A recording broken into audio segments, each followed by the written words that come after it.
Covid-19, le Comité consultatif national d'éthique, le CCNE et son président ont recommandé la création de cellules de soutien éthique en région.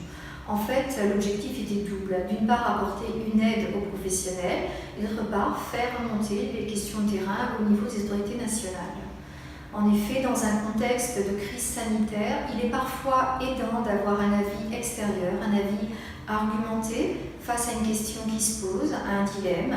Par exemple, dans les EHPAD, nous savons que les résidents sont particulièrement vulnérables à ce virus et donc de fait, ils ont été très tôt confinés, les privant de liberté individuelle d'aller et venir et de recevoir leurs proches. Effectivement, cet élément a été revu, les visites sont revenues. Ça pose également d'autres questions d'ordre éthique, mais c'est un point positif pour les résidents et leurs familles.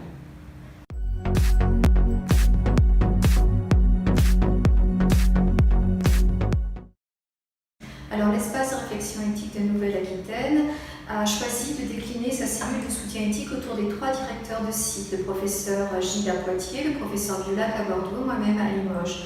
Nous nous sommes adjoints les compétences de nombreux professionnels de santé, avec des spécialités très différentes, mais également des juristes, des philosophes, des sociologues, des psychologues.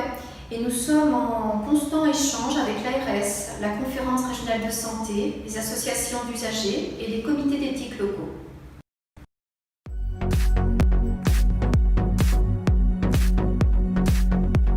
Eh bien, je dirais à tous, bien sûr, les directeurs d'établissements médicaux, médico-sociaux, les personnels soignants, les familles, les patients, à tous.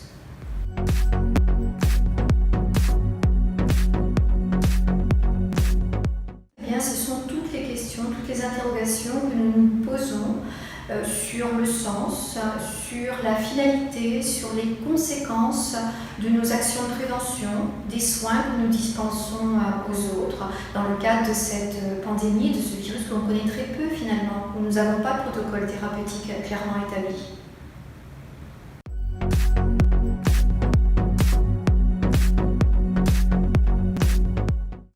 Alors, la cellule de soutien éthique de Nouvelle-Aquitaine reçoit des saisines par courriel. Elle échange ensuite avec ses membres, en général par courriel, par audioconférence, conférence téléphonique. Et puis, finalement, chaque membre s'empare de ses demandes et en fonction de son intérêt et de sa compétence, va rendre un avis. Une synthèse va être établie et elle sera publiée de façon anonyme sur le site de l'espace de réflexion éthique de Nouvelle-Aquitaine. Bien sûr, ces avis remontent au CCNE et au ministère de la Santé.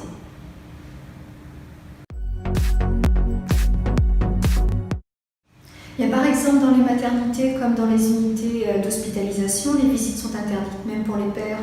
Ils peuvent assister aux accouchements tout en partant 2 heures après l'accouchement. Donc bien évidemment, nous avons été interpellés sur l'approche éthique de cette décision.